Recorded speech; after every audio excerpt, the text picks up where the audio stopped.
and welcome to season 2 of Says Who. Today, my guest is Brittney Levine. Although she's originally from Orange County, Brittney has mastered the Southern belle in everything from Guys and Dolls to A Streetcar Named Desire. Most recently, she's just finished a live stunt show at the Orange County Film Festival. Yeah. Hi, welcome. Thank you for having me. Oh, thank you for being here. I love it. So let's jump right in with, tell me a little bit about yourself.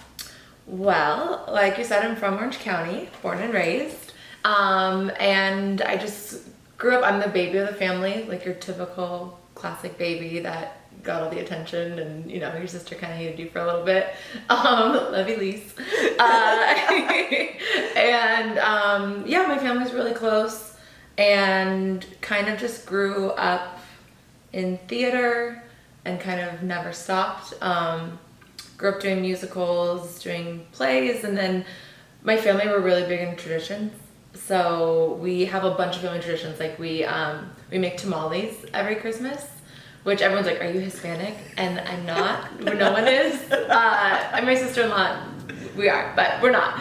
And so we make tamales. We make the best tamales every year. That's great. And we have like 4th of July, we do races, like, you know, normal families, except I beat a 10-year-old. And I'm really proud about it because I beat him running in the race and he's like my size. So it's pretty much, it's fair. It's fair, no, yeah. It's fair. It's not like, you tackled him. No, I didn't trip him. It was a fair race. So then I grew up, acting was like all I ever wanted to do. I did want to be a winemaker for a little bit. My dad's in the wine business, so it made sense. And just, I did theater growing up, musicals, did in high school, did in college, and then been in LA, like chasing the dream, doing the every cliche in the book. I do personal training. Good. I bartend. Very good. I serve. Yes. I'll babysit if you need me to, like whatever you can do, yeah. And then just auditions and doing it all. Yes, I call that the typical slasher. Yeah. I'm a this slash that slash that. Yeah, for sure. So, you said you made the move to Los Angeles. Mm-hmm. Was that something you knew you were going to do, or how did it come about? So it kind of was one of those things. I grew up, theater. My mom didn't really want me to get involved in stuff when I was younger because I was like, bright blonde hair, smiles, the curls, the whole, Mom could have made some money. Mom lost out on an opportunity. Mom. Love you. Yeah, it's not Mom's fault though. But it's great. And so then I got to this point where I was New York, LA. Which one? Theater, film. Like I want to do it all. Yes. So it was one of those things where okay, Hollywood is a little bit more youth friendly. It's a nice way to say it. It is a very nice way to say it. So I decided to do the Hollywood thing first, and then I figured, so many people nowadays jump back and do Broadway, do back and forth. People don't even realize how many film actors are doing Broadway. It's true. So many people do both, and Los Angeles actually has a pretty vibrant theater scene. We do. I've done definitely theater out here that's been really great. I feel like there's so much experimental theater too. Mm-hmm. Like a lot of I auditioned for like a sci-fi Alice in Wonderland thing. That's interesting. It's always interesting when people will come. I do this thing, you may do it as well, mm-hmm. where I sort of interview my casting, like the breakdowns of the things mm-hmm. that I get called in for and the things that I get cast in, because that gives me a good idea of where, where people see me and, mm-hmm. and where I get cast. And I just, sometimes reading them, I'm like, oh yeah. So the zombie Bokor, of course it was that.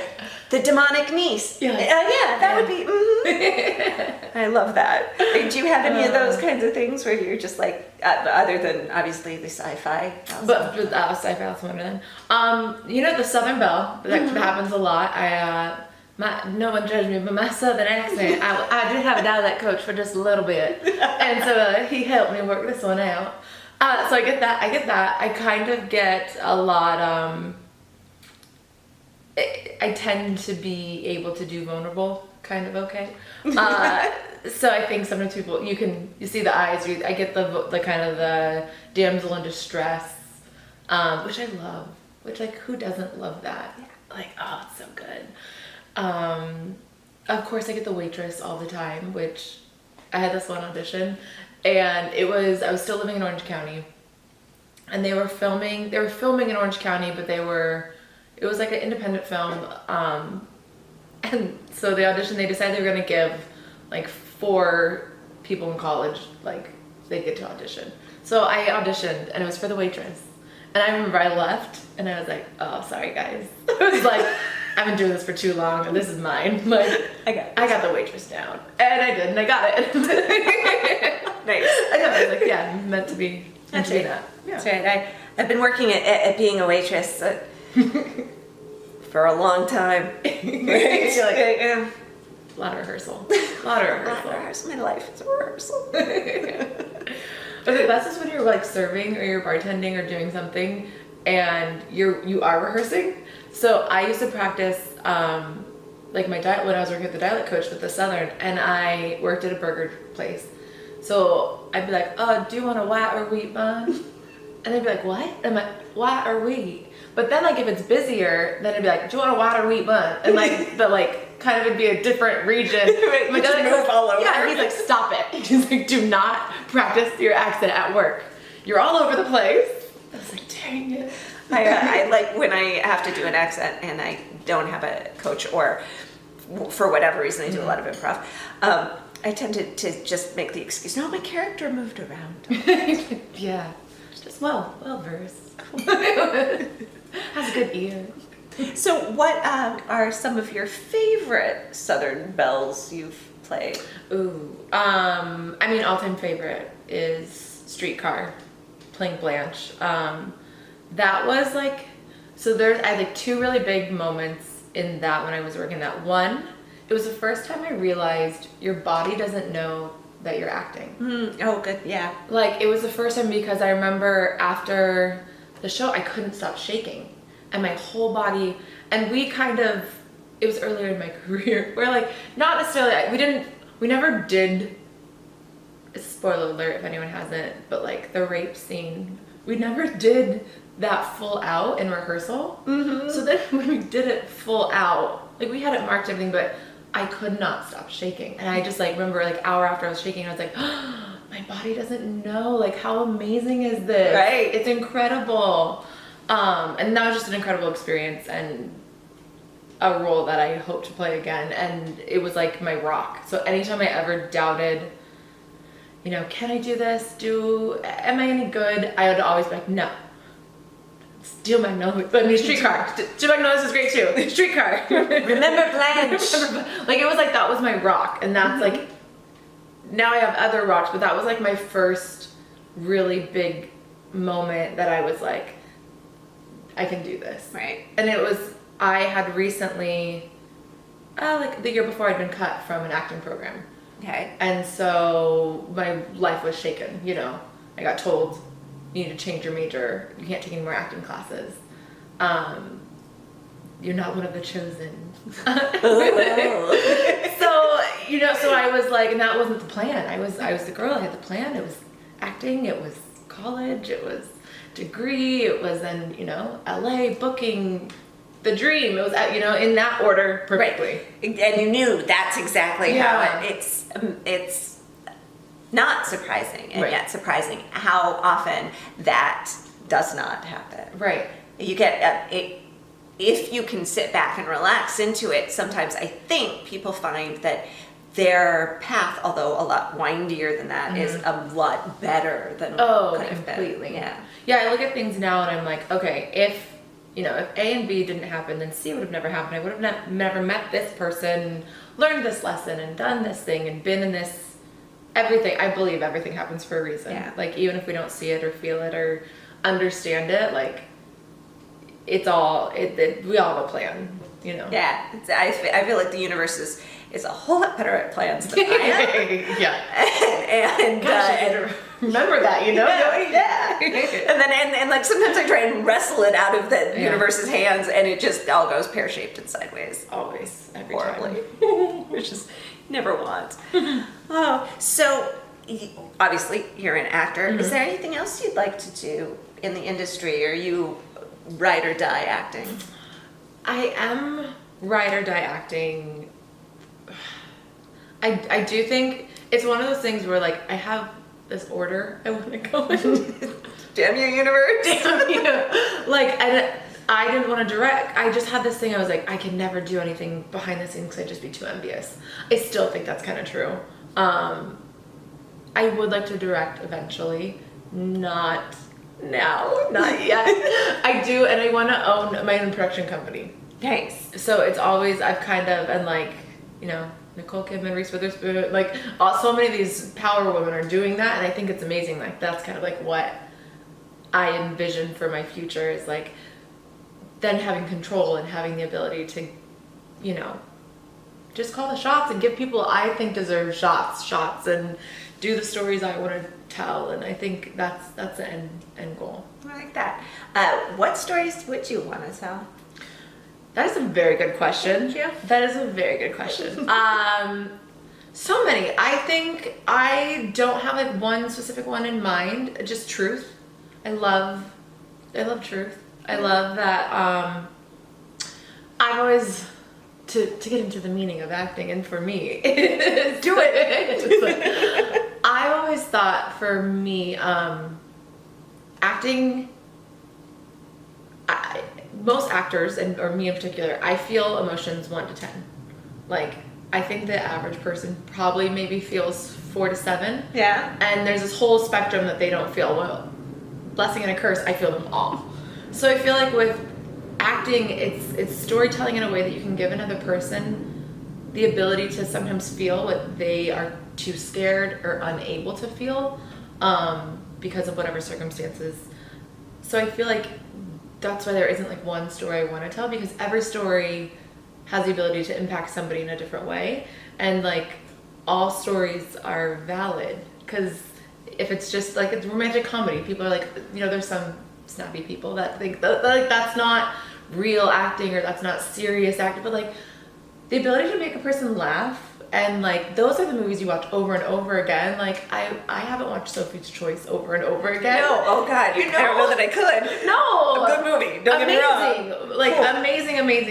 But like I can't do that too much. But I can watch 10 Things I Hate About You over. Oh yeah, it's like Pringles. You just keep going. So good. So not one story, all stories. I totally get that.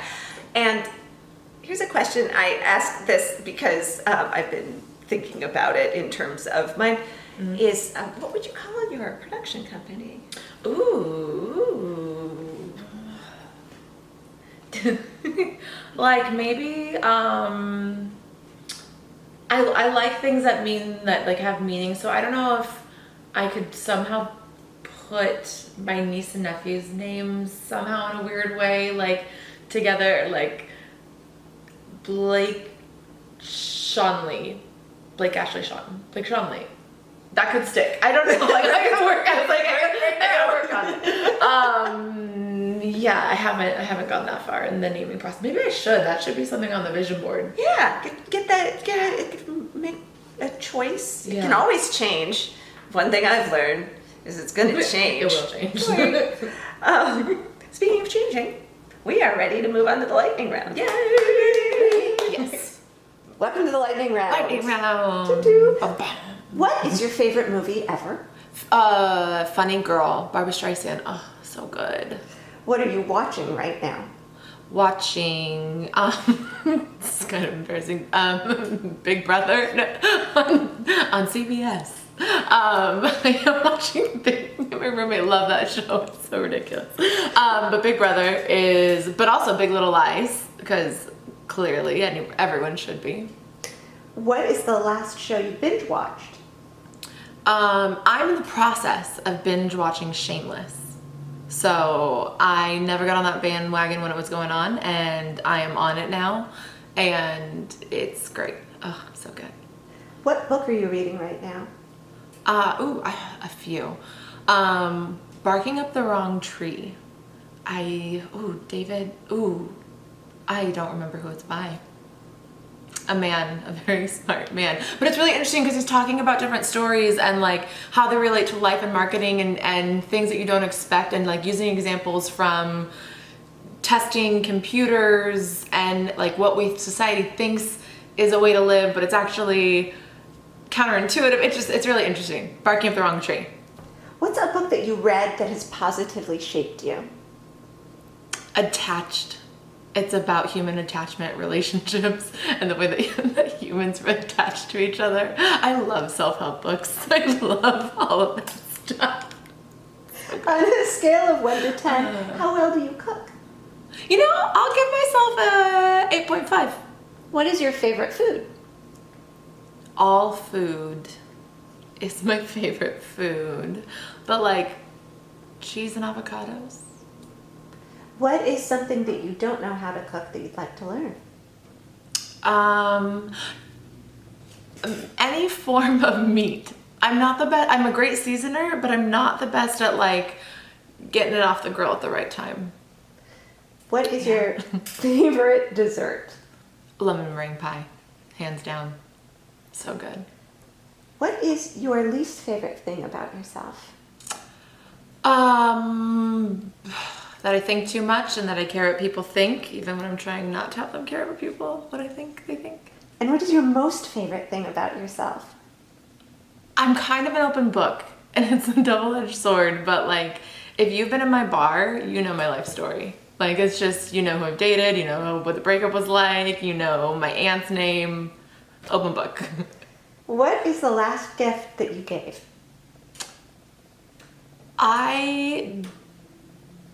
Okay, she won't know yet. I just ordered it and sent it, but she won't get it out. I sent my mom The Artist Way because she hasn't done that, and she's super creative and an artist, and I think she will really like it. So, what is the best gift you've ever given? I once bought. I bought an ex of mine a ticket to go see his best friend that lived in a different state. Then he hadn't seen him in like over a year, and I never met the guy, and I contacted him and arranged the whole thing. So that was pretty good. What is the last country you visited? Italy. What country do you wish to visit? I'd love to. We did like South Italy. I'd like to go up to the north. I'd also like to go to Greece, Iceland. I know there was all of them. Do you have a hobby? Many hobbies. One of my hobbies, Muay Thai. I just started, not just started, but like 6 months ago I started training Muay Thai. I love it. It's so much fun. What is your best way for you to de-stress? Oh, talking with friends, for sure. What's the best part about living in Los Angeles? I'm really close to my family and the weather, but family. What is the worst part of living in Los Angeles? Traffic, hands down. If you were going to make a documentary, what would it be about?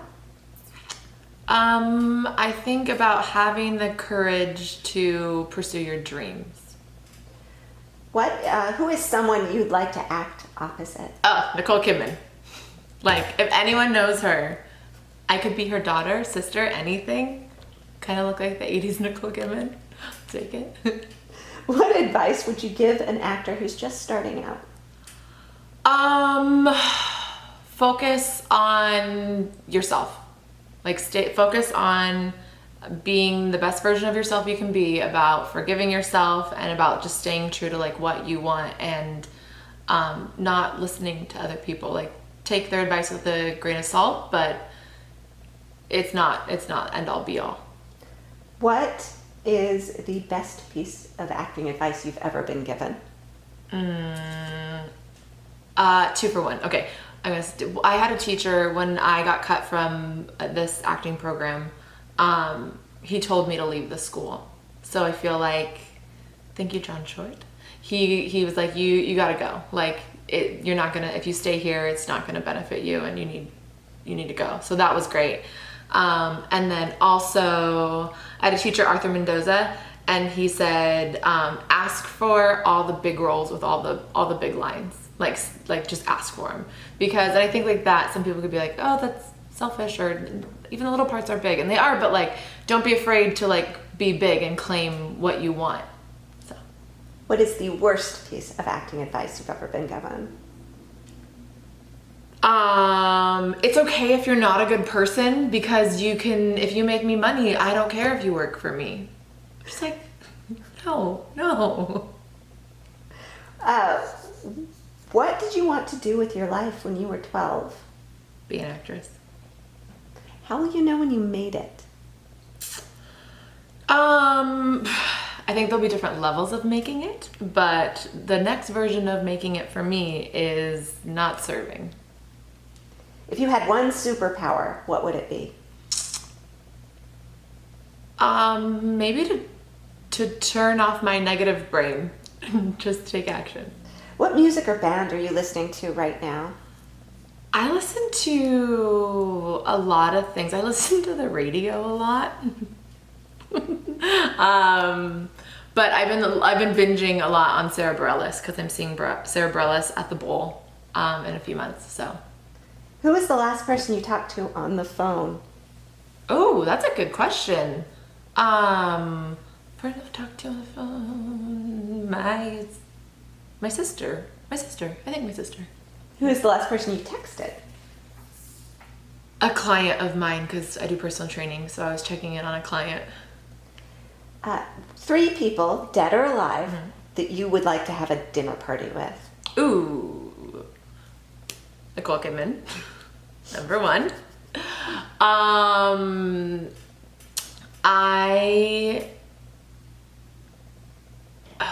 Goodness, dead or alive. That's so much pressure.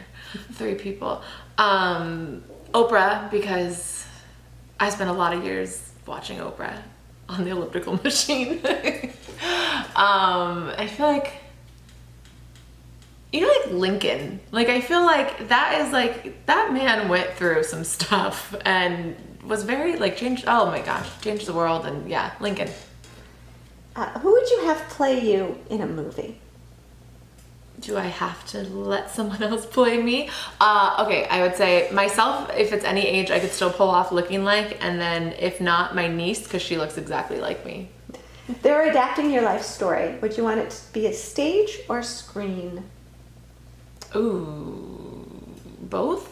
What is your favorite credit on your resume? That's a great question too. Favorite credit? It probably goes I keep on saying Steel Magnolias. I loved Steel Magnolias, but Streetcar Named Desire. If someone wrote the perfect part for you, what would it be? A vulnerable, open, honest, fun, quirky woman on the adventure of her life. And finally, on a scale from 1 to 10, how excited are you about your life right now? I would say like a 7.89 because there's a lot of things in the works right now. There's a lot of hard work that is happening right now, but if I stay on the track, it's all gonna be 9s and 10s soon. So, all right, we are ready to move on. This is the part of the show where I ask you the last 10 questions from inside the actor's studio that James Clifton asks. Love it. You ready? Yes. So yes, I'm not gonna lie. I've practiced these watching along with him for many years. All right. Well, let's see how you do. Brittany, what is your favorite word? Oh my gosh. Oh my. What is your least favorite word? Fear. What turns you on creatively, spiritually, or emotionally? Human connection and honesty. What turns you off? Oh, like the lack of common courtesy in people. I can't. What is your favorite curse word? Fuck. Just sounds good. What sound or noise do you love? I love the sound of a champagne bottle popping. It's my favorite. What sound or noise do you hate? Chalk, like, or a rake. I feel like those are equal. Chalk or a rake on the ground, like, ooh. What profession other than your own would you like to attempt? I think I'd be a really great wedding planner. Like, I think I could be a professional maid of honor. Like, I've done it a lot. I got it down. What profession would you not like to do? Being like an animal wrangler. Like, especially if the animals are upset or if snakes are involved and you gotta like go say, no, I can't. Mm-mm. And finally, Brittany, if heaven exists, what would you like to hear God say when you arrive at the pearly gates? That he's been there the whole time and he's proud of me. Nice. Well, I've been here for like 20 minutes or so, and I'm proud of you. Yay! Thank you so much for coming on. Thank you for having me. It was so much fun. I'm glad.